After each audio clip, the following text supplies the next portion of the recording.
And welcome back to the Constitutionals podcast. I'm your host, Chad White, and if you didn't know, this is a very special episode. Hey, we're back. We're recording the intro to this.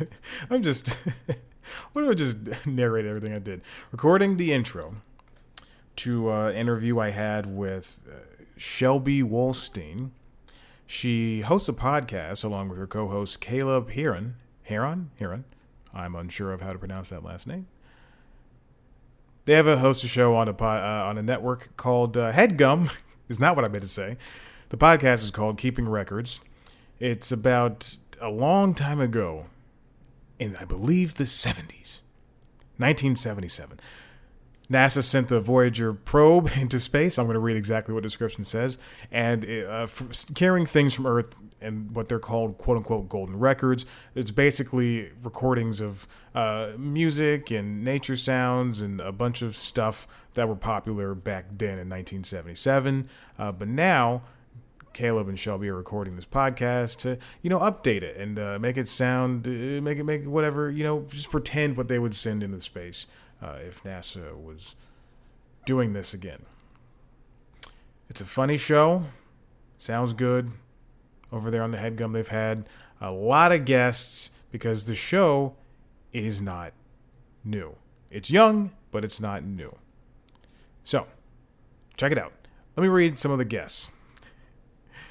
I think that's fair. I think it's fair to talk about someone's podcast. I got to talk about some of the guests that have been on. They've had most recently Liza Traeger. They've had Chris Gethard. We know him. He's our friend. John Lumberg. Nagin Farsad. We know her. Not personally. Shaquise Neal. Lauren Lapkus. Beth Stelling. Samantha Irby. Zoe Lister-Jones. She's wonderful. Jake and Amir. Of course, you own the Headgum Network. Sabrina Jalise. They just had a cavalcade of people. Good, funny people that I enjoy. So here's this interview with Shelby. Check it out. You can, I guess I should put out her social and stuff, because that's usually what I do. Let's find Shelby's social on here. I'm not going to edit this part. You can follow her on Twitter at Shelby Wolstein. Looks like she's a good follow. You can find her on Instagram at Shelby Wolstein as well. And listen to Keeping Records wherever you get podcasts. Okay. And now, hear this. The interview.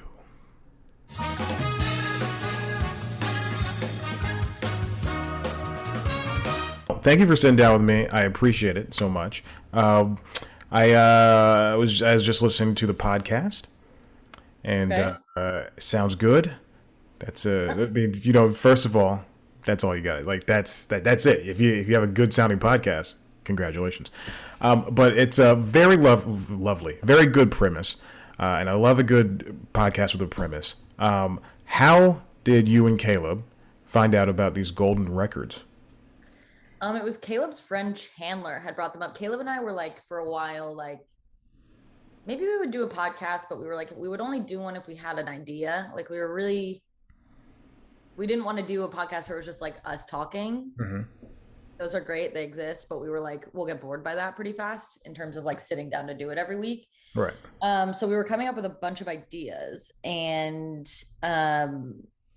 nothing that we were loving, but we were kind of moving towards doing one idea. And then Caleb's friend from college, Chandler, told him about the golden records, and we were fascinated by it. And then we were we should do that. That's crazy. They're so interesting, and there's so much there to do. So we looked into them a little bit more. Caleb bought there's a book about them, and we bought that, and then we really decided to do it in that direction. Yeah, are these records? They're not actually records. They're not vinyl or anything. No, I actually laugh about this a lot because I get that the people who made it are ultimately scientists and they know more than me, but it doesn't make sense to me. There's two golden.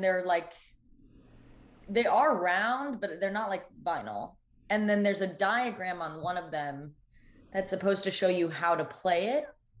But I look at that diagram and it tells me nothing. It looks just like crazy symbols. And then you're expecting other life from other like galaxies to see that diagram and be like, okay, yeah, no, we know how to figure this out. Like, what? It's like getting something from IKEA, but way harder. So they're not like vinyl, but they are records and they can be played on the Challenger. Like there is a player on it, or the Voyager, not the Challenger. Voyager. I was going to say the Challenger, but that one must be long gone by now. Yeah, no, the Voyager. Yeah. Sorry. It's that's I don't know. It's kind of that sounds stupid on their part. I know it's 1977, but at least invent the MP2 or something. You know, just they'll make it like a digital format instead of proprietary. I read something that they were like, we used numbers to show them how to do it because those are universal. And I'm like, they're not universal. They're worldly. Like they are of this world. Like they are. Yes, numbers work globally, but they don't work universally. Like we're using that wrong. No, like the idea that they would see like a 3 and be like, speaking our language is like so insane. Like, I guess that's the closest they could get to being like, we can speak, but it doesn't make, they know more than me, but it doesn't make sense. Mm-hmm. Yeah. It's so stupid. And then, you know, I mean, I thoroughly like the foresight and the scientist's mind to do that, but God, it's just 1977 is too early. And you know, even now, I guess like if somebody 41 years from now was like you know, say Biden sent up another one, and 41 years from now somebody be going, why do they send up NP4s? Why don't they send up, you know, gigabots or, you know, whatever? So. Yeah, we talked to this guy John Lomberg who worked on the original records with Sagan, and he said that they almost did another one, but then like chose not to. They thought it would be like too much of a lift. And he was like, we would have loved to do it. But the idea is that they won't be found till long after humans are gone. Oh boy. I know. Whenever they tell us that, we're like, yeah, definitely. And that's awesome. At least go to I think if you're going to do it again, if they could do it again, send up a good year, not 1977. I would probably go to, let's see, post 9/11, maybe? Yeah. I think it was like 4 or 5 years ago, they almost sent another one up. I feel like they will again, but I don't know. I mean, it's NASA, so it's like, what are they doing? I don't know. Mm-hmm. Now, is this your first... God, I guess I'll just say it. Is this your first podcast? Yes. Okay. For both of us. We'd been on other people's podcasts, but we'd never produced or like been, you know, hosting. What did you do you two ever find it difficult to... Were you nervous to start like a weekly thing so you can talk to somebody, you know, and continue to, you know, make up segments and make sure that if this person's not interesting, then we are able to be competent hosts and fall back on ourselves? I was definitely a really nervous interviewer in our first episode and a couple after that, even though it was like our first episode was with one of our closest friends, Holmes, who's an incredible comedian, and they're like very close with us from Chicago. They just moved here to LA. And I was like, I didn't know how much I could talk about myself or if I was like explicitly there to interview someone else. Like that really stressed me out. And then we only had like 2 or 3 segments thought out, but you only do 1 or 2 an episode. So it was like that stuff sort of rumbled around. It didn't like a struggle to do it weekly until like sort of recently, because we're not the world's opening back up and we're like doing more things and we're like, God, we got to record. And it's like Wednesday afternoon, we release on Fridays and we're like, we got to get hot too. Got to move it. So that part's getting a little bit more stressful just with like the world being a little bit more in motion than when we started, which was when we were like in the house all the time. It was something to do. Well, now that you are able to do it from home, and it sounds just as good by with you guys having microphones at home. I think that that could alleviate some type of pain. You know, should it be later in the week and both of you are working, and you know it's a Thursday afternoon. You go, all right, let's get this recorded, or it's a Friday morning. You go, all right, this is the time we have, and we're able to get this out by Friday at 5 p.m. and it'll be fine. Yeah, and we have like, in my opinion, the best podcast producer that exists in Mike, and he is the pod because he does the best.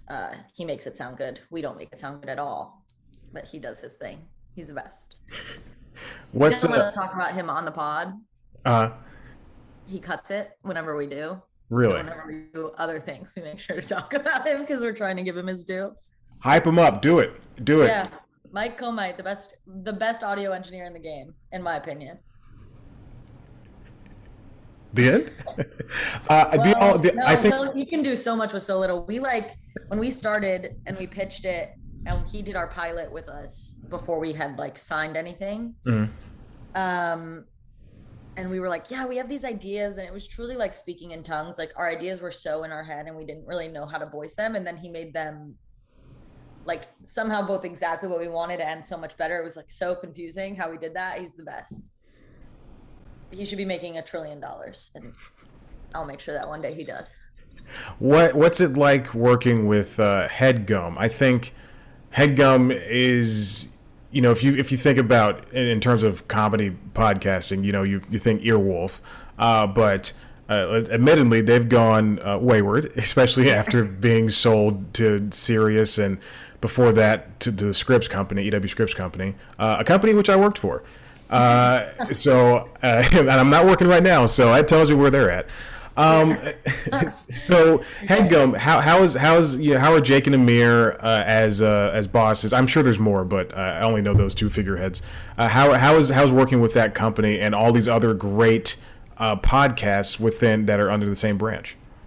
Yeah, it's good. We've become pretty close with Jeff, who he hosts a review with Riley, and he also does the Headgum podcast. Mm-hmm. He sort of introduced us to Jake and Amir when we were pitching the podcast, so he's been like incredible. And then Jake and Amir are great. We did their podcast, they've done ours. Like we've met them in that way. We haven't been in studio yet, so there's not been like that vibe yet, but they just signed a lease. We're like, they have a basketball hoop and we're going to play basketball there this week. So okay, we're going to start to get to know them a little bit better, but for a while it's just been like email or like Instagram and being like, what's up? But it's been fun. We like them a lot. We hope to work with them for a long time. That's good. I'm glad that that you are enjoying them. Well, back with your podcast, the what kind? So your records, I assume, are opened up into more than just whatever was in the 1977. You know, just music and all that type of stuff. What kind of records have you when you started the podcast? What kind of record were you just thinking about? And then now that you're a good 6 months in, wait, when did you start? In like December? That was the trailer for the show, right? Yeah. So now that you're a couple of months in, what kind of has that changed? Is there anything else that you would add to it or take away? Yeah, it's funny because originally we were like, okay, the ideas that we gave as like examples when we were having guests on were pretty static. It was like a movie, a TV show, and like an experience. Yeah. and then I think it was Sydney Washington sent up a Swiffer, and we were like, I guess, like, why not? And people have had such like unique ideas. We also do a segment called Delete It, where it's something that we delete from the records. Mm-hmm. And I think of new things for that. Like every day there's like a little thing that annoys me that is so small. Cause I think when we started, it was like the big things that annoy us. And now it's like, we've been doing it for long enough that the things that we're deleting are like little things that are just like sort of grating. Like, this one's kind of gross, but I thought about it yesterday. and it is only if you have like really long hair. But if you swallow food and you have your own hair in it and you have to pull it out and you like Yeah. are truly like pulling hair out of your throat, I want that off the record. I don't want it. I don't want it anywhere. I want it completely gone. Like I don't want to ever hear about that experience. I don't want to see it. I don't want to feel it. Like I want it gone. And I don't want the lasting record of humanity to have any reference to that there.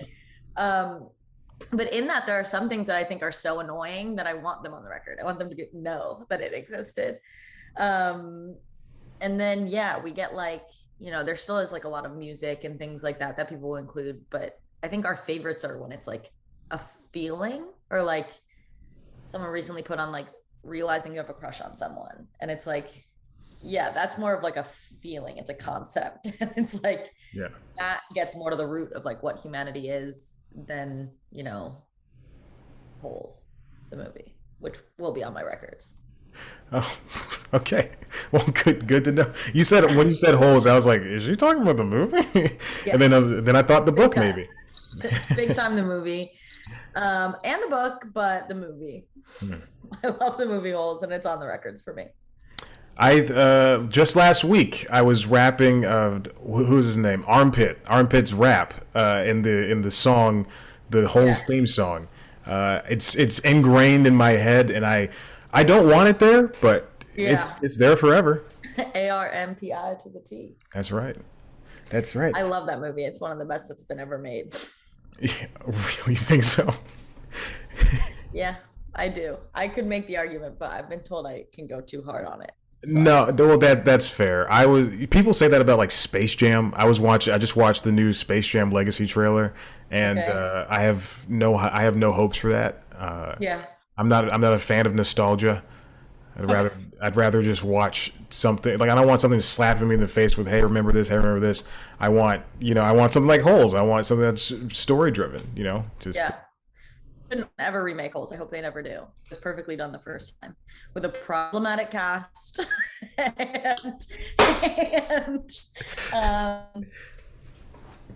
they can't remake it. I don't know. They, the lead guy. I don't know what happened to him, but he Shia made LaBeouf. Honey Boy.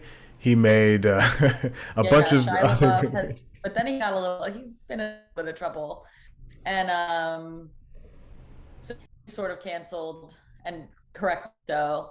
And then there's John Wait, he's been Voight, canceled? who's like Who's been sort of canceled? You went out there. Shia LaBeouf. Oh yeah. Of course, yes, of course, yes. And then there's John Voight in that, and he's not really a great guy.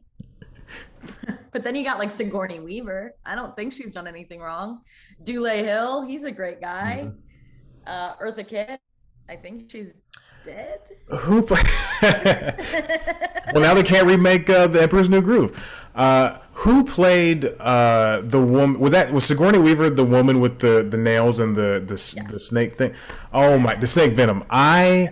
And I think it might have also been because she was in Friends, and as like this sexy older woman, I had such a huge crush on her. Well, her character was ultimately hot. Yeah. Like she was really scary, but she was hot. Mm-hmm. She was the only woman, I think, in the whole, besides Stanley L. Metz's mom and Eartha Kitt. I think she's the only woman in the movie. Geez, just 3 women. I think so, because it's all at this boys' camp. Yeah. I think that's it.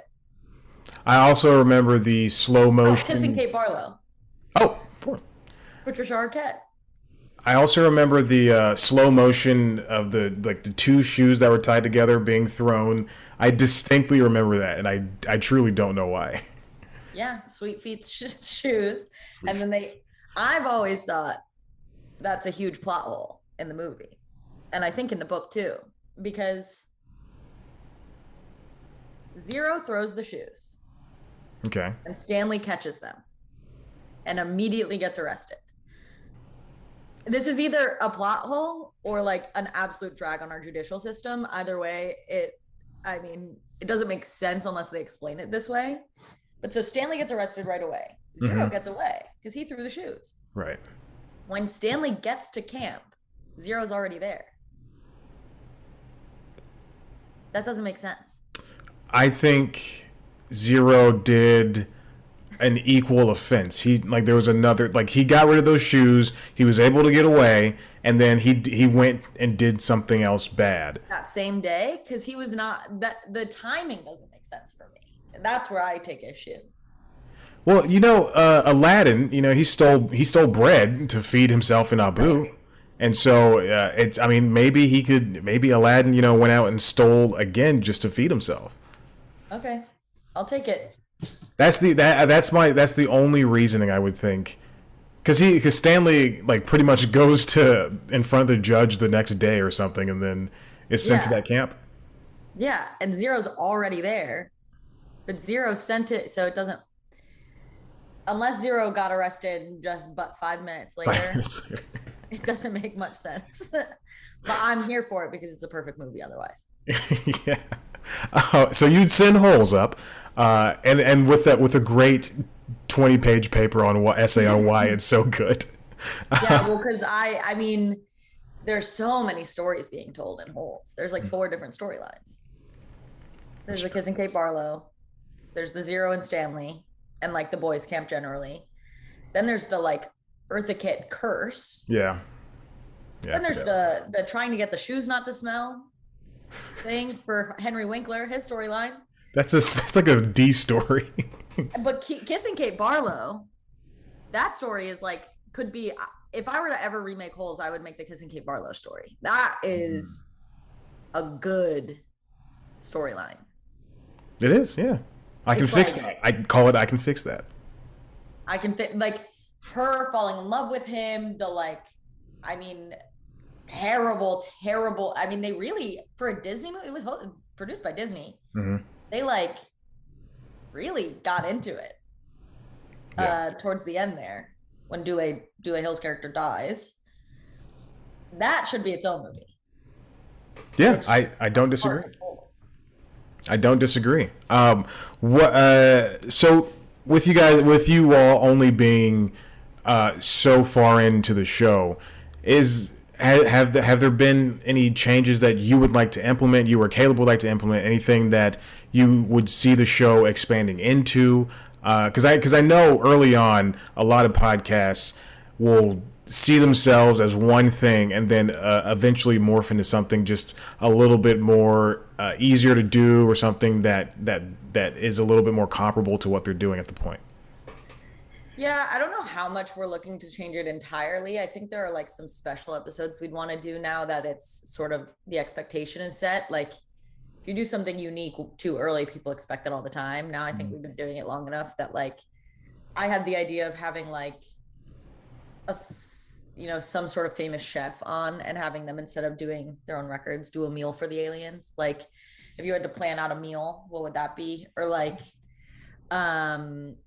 one time Caleb and I want our moms to do an episode. And so things like that, maybe like live shows. Eventually we want to do some live ones where like some of the listeners can come on and tell us what they want to put on. That's been a big thing. And we like interacting with people online. Like we do like a lot of question things, or like we have the quiz for this or that where we like put that on the stories. And that's always really fun to see what people pick and things like that. We've gotten really engaged with that line. So finding new ways to like do that is a priority. But in terms of like the setup of the actual podcast, I think it'll be pretty much the same with maybe some more unique episodes thrown in. Do you now the emphasis is on getting an extra, squeezing an extra dollar out of the listener? That sounds negative, but when you have a dedicated fan base, people are willing to pay extra. Is there any thought of starting some type of Patreon or some type of I just got an email for the Apple Podcast subscription, service. Was there any thought about doing any of that stuff, extra episodes? We've talked about doing like a Patreon, or like we've gotten DMs and stuff about merch, and we've thought about doing that. We probably will down the line, just when it makes sense. Mm-hmm. I think like the worst thing we could do is like release merch and no one buys it, Yeah. It's like awesome. Well, And then also like we need approvals from other people. It's weird because we want to just be able to like do things. Like Caleb once made shirts for himself just as a joke and sold them on Twitter. It was like, that's really fun. But now we have to like talk to Headgum and like make sure it's cool and like do all of that. So that's part of it. Ultimately, I think probably will do one or the other or both. Definitely because we also like, we really would love to have more interactions with the listeners that are like really dedicated. And if there's a way to do that, you know, through a Patreon where then we can like have them leave us voicemails that we like listen to on the or like things like that would be really fun for us. Like I think we would have a blast. Yeah, it's that sounds like your show is ripe for. I'm sorry, you might be hearing somebody come by with a giant cart. All right. Okay. Anyway, but yeah, your show sounds like it's ripe for being able to have that listener interaction. I could already imagine, you can take this idea if you want, but I can already imagine before an episode starts, you know, you just have like a fake, you know, a voicemail thing, and then, you know, you have 3 listeners say, hey, keeping records, I just gotta, you know, I like to put on all of U2's 90s albums, and then someone's like, I want to put on a picture of my son as a baby, and or something stupid, you know, just you know, I guess I can already see that happening because that's great. Now I've never asked this to anybody before who has a podcast. What is it like doing an ad read with the expectation of I have to fit in all of this information? Both you and Caleb do it with, I would say, you make it interesting. You make it interesting enough for people to not skip ahead. So what is that like? Sometimes it definitely depends on who we're advertising for, how strict their parameters are. Like some of them are like, say whatever you want. We usually try whatever we're advocating for. If like ever we haven't, it's been like it's coming, but we haven't yet. So like there is genuinely like some sort of personal experience with whatever we're trying, but yeah, we just like to have fun with it. Sometimes we'll talk about like an angle, but generally we'll just like log on. We're usually late with ads. Like they're due on Fridays, on Thursday nights so that it can release on Friday. And we're usually like Thursday morning being like, we got to do ads. So we're like, we just sit in cause we live together. So we just like sit in the house and like do it for fun. And we do maybe 2 takes if we need to, but we like doing them. Some of them have full scripts. Those are the easy ones. You don't have to do anything. You just read. But then we like to have fun with them, especially if we really have liked the product. It's like really fun to talk about it in that way. How do a lot of them give you the product, or like with that prior experience? Like, are you ever getting like not free stuff, but they ever just say, "Hey, try this out"? Yeah. So like I don't think I can not. So like we've had Magic Spoon. We have it in the house and we like really like it. And we have like, if people come stay with us, like they have it. Like we really like it. But they sent it to us before we did our first ad with them so that we were never like, Magic Spoon's great. I didn't know what we were talking about. So that usually happens. Not always, but usually. How many boxes did they send? I have to know. 8. Oh, that's a good number. That's a perfect good number. I think it was technically 4 for me, 4 for Caleb. Together, you can send us 4 boxes. Yes. Just mix up the flavors, and that's what I would. I love cereal, so I would be all over a Magic Spoon ad in a heartbeat. Yeah, we love Magic Spoon. We truly love it. That's good. That's good. This is not an ad, by the way. Whoever's this is not an ad for Magic Spoon, but if they want to keep re-upping, I will advertise for them forever. And if they want to start something with me, then I'm willing to take it. Well, thank you, Shelby. I appreciate you for sitting down. This has been a long time in the making. I've missed a couple of emails here and there, and then and trying to set up with you and Caleb, and then it just became a whole thing, and I was just like, give me the girl. Nope, should not have said that. Give me Shelby. No worries. It was fun. Yeah. All right, thank you for having me. Of course, anytime. Well, Keeping Records, you can find it on every podcast app ever. Anywhere, yeah. Yeah. Whatever they have, listen to it there and rate and review on Apple. That is the most important part of this Yeah, whole rate podcasting five thing. stars, review positively. Tell Caleb I said hello. He doesn't know who I am. We'll never meet, but I just wanted to say that as well. I'll let him know. All right. Thank you again, and have a good rest of your week. You too. Bye. Bye.